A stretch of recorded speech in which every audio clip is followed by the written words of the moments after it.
Greetings from Seven Sense Talent Solutions. Firstly, I would like to take a minute of your time before we talk about TCS Digital. We have a new service offering known as PS 2021, also known as Place Since 2021, a vertical in which we will be giving 50 placement opportunities to every registered student. Not only that, we will also be giving company specific training, company specific test papers to all the registered students in addition to the 50 placement opportunities. So the link to this service offering is in the description. Please do click on the link and you will be directed to the package. See the kind of openings we have already provided, and we assure you 50 placement opportunities of a minimum of rupees 3 lakhs will be given to every student.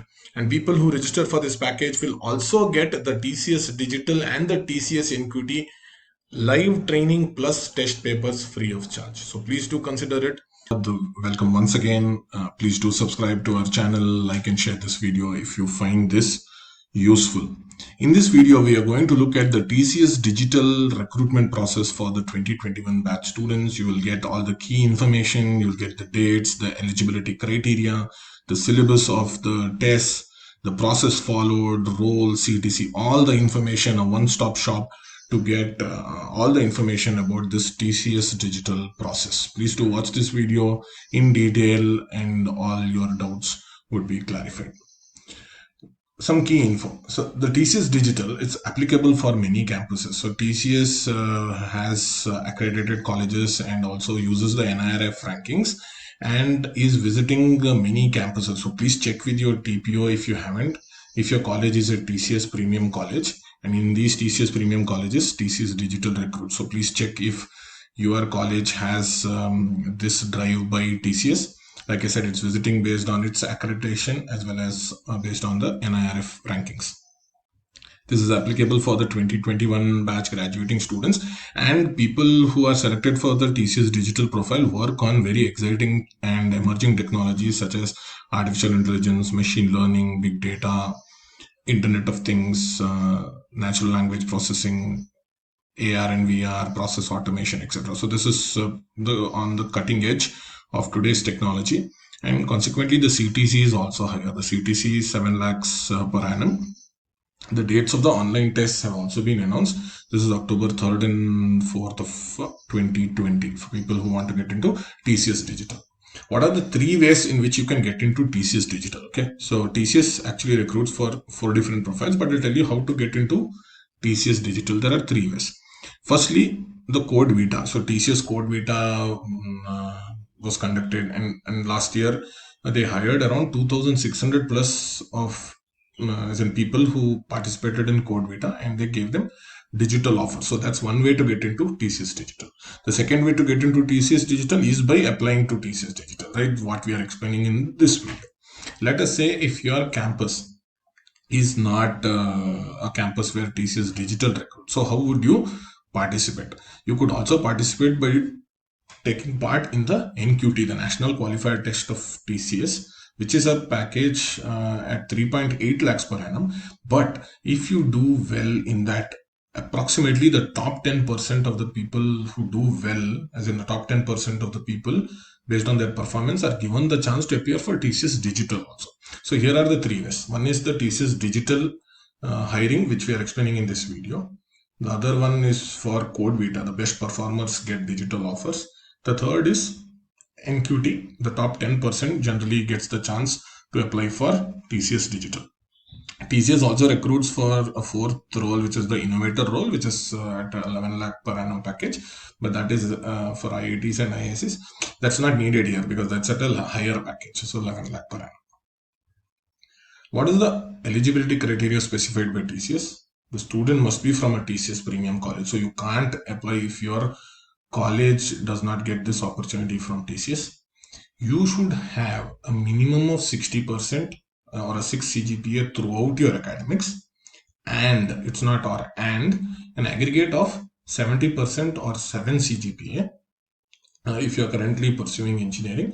In engineering, you need to have 7 CGPA, or if you're currently pursuing MTech or MSc or MCA, in that highest qualification, you need to have 7 CGPA or 70% aggregate, and it has to be calculated until the semester for which results have been declared. So all the semesters you need to include for which results have been declared.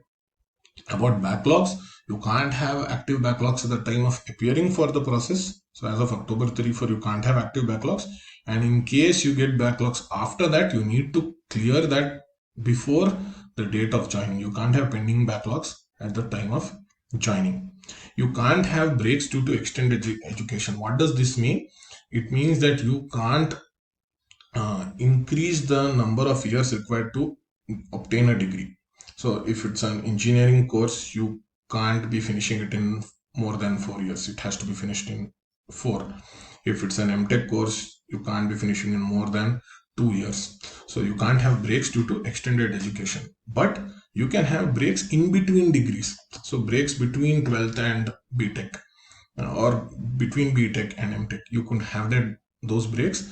Those breaks can't be more than 24 months, and you need to justify with appropriate proofs why those breaks were taken.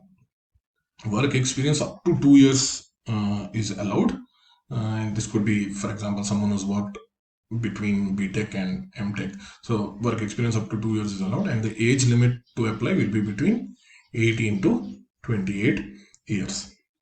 Which are the branches allowed? Both for UG and PG, the branches allowed are computer science, software engineering, information technology and information science, electronics and communication, electrical and electronics, electronics and instrumentation, electronics and telecommunication, applied electronics, mechanical, mechatronics.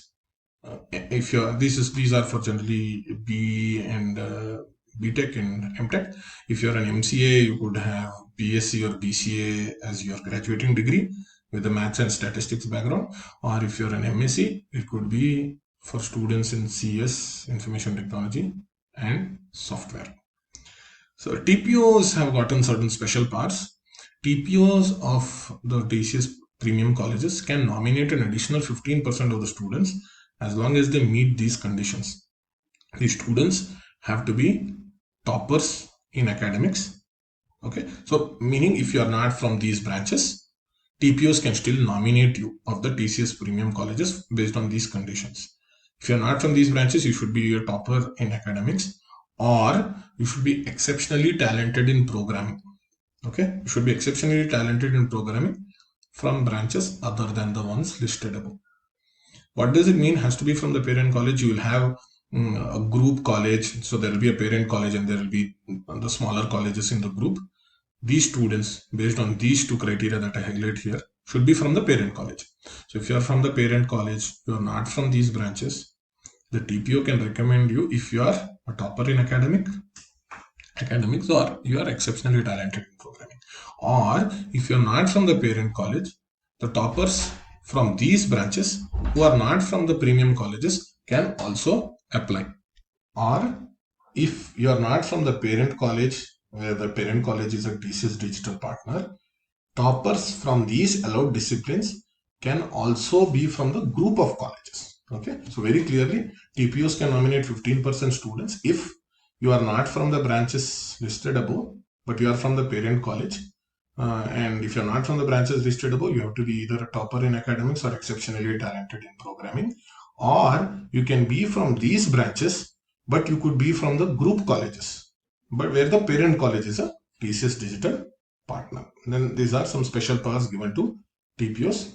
How do you register? Many of you might have already finished this process. You visit the TCS Next Step portal on this link, http nextstep.tcs.com/campus. You click on register now, choose the category as IT, you fill up the details and you'll get a reference ID and proceed and complete the application form. You would have most likely already completed this. And if you've already applied to participate in Code Vita, you don't have to create a new profile. Ensure that you use the same profile, because if you qualify in Code Vita, you'll also get this chance to get recruited at TCS Digital. And if you participate in Code Vita, use the existing application only and click on status as application is received. You could also use the track my application link on the portal to track what has happened to your application. The test pattern. Firstly, we'll show you the test pattern of last year and then highlight what are the changes that have happened. So the test will be online and it will be proctored. So please do not ask if the webcam will be on. Can we use other browsers? No, it will be proctored. So last year we had this as the pattern, right? So we had in 4 sections: English, Quant, then we had programming, MCQs, and coding. And we had this as the number of questions and the time in minutes. So what has happened this year is they've changed the 3 sections slightly, and they have completely removed 1 section. So what is the pattern this year? You will see that there are 2 parts, part A and part B. In part A, you will have English and Quant, and in part B, you will have advanced coding. There is no programming MCQs round. English and Quant, they have given the time. They have not specified the number of questions. This is what is expected. Time in minutes would be 10 minutes for English, will be 40 minutes for Quant, and so we expect 15 questions and 20 questions respectively. And in advanced coding, there is 1 question for 60 minutes. So it would be advanced coding based on the time given and the number of questions. So 1 question in 60 minutes. So this is the pattern this year. Please don't get confused and prepare on programming MCQs. That is not being asked. The testing platform, as the previous years, is TCS Ion. You will have multiple choice questions and fill in the blanks questions. Okay, multiple choice questions will be for 1 marks each. Fill in the blanks questions will be for 2 marks each, and consequently multiple choice questions will have negative markings. Fill in the blanks questions will not have negative marking. So ensure that all fill in the blanks questions are definitely answered. On-screen calculator is allowed, even though you have time for each quant question is roughly 2 minutes. You will still have the on-screen calculator. Languages allowed for coding are these 5: C, C++, Java, Python, and Perl. Try to, if you're comfortable in C, C++, and Java, please try to code in these languages. After the written test, you will have the technical interview. Technical interview will be very detailed for TCS Digital, and it will be close to 1 hour. Even the HR interview will be longer than usual. It will be for 30 minutes. This is the syllabus for the English section. You will have vocabulary, which will be in the form of synonyms and antonyms. You will also have basic grammar in tenses, prepositions, phrasal verbs, voice, and speech. Then you'll have the reading comprehension question, which is a very important section to score well. You'll have sentence completion question. This is the fill in the blanks question. You'll have single blank and double blank. You will have error correction where you have to highlight to correct the highlighted section in a particular sentence. You'll have para jumbles and closet test. Closet test will be fill in the blanks in a paragraph. So you'll have a paragraph with 5-6 sentences with multiple fill in the blanks in them. So that is the closet test. Quant, the syllabus starts off from something which is very basic, like number systems, HCF, LCM, then progressions, logarithms, then moves on to high school geometry and mensuration. You'll have Sudoku based questions as well. Then moves on to the standard time and work, time, speed, distance. You'll have clocks, calendars, and our favorite probability and permutation and combination. You'll have mixtures and allegations, percentages, ratio, proportion, ages, and profit and loss. So this is the syllabus for Quant. For the advanced coding section, generally you'll have questions based on optimizing the given, as in optimizing the situation and approach to the given problem. You'll have questions on matrices. You'll have math-based questions. You'll have arrays, strings, data structures, and algorithm-based questions in advanced coding. Can I apply if my college is not a TCS Premium College? Yes, if your TCS Code Vita pre-qualifier cracked and you've gotten a rank, you will be called for the TCS Ninja profile. And then if you perform well in the TCS Ninja profile, you'll get a chance to upgrade to TCS Digital. You'll have to write a test, which is the same as TCS Digital, and then give an interview. That is one way in which, if you are not from a TCS Premium College, you could apply to TCS Digital, or you can apply at the TCS Ninja, which will be open, and the top performers there will get separate invites to apply for TCS Digital. I already mentioned that on the first slide. Thought I will mention this for people who are not from TCS Premium Colleges. Please click the link in the descriptions. You will get to see different packages that we have for TCS Digital as well as for placements in other companies. Please do click on that and watch it. All the best from the team at 7 Sense, and hope all of you who are eligible for TCS Ninja get the chance to work at your dream profile. And for people who want continuous updates, please subscribe to our YouTube channel as well as our Telegram channel. Thank you so much. Have a lovely day. Bye bye.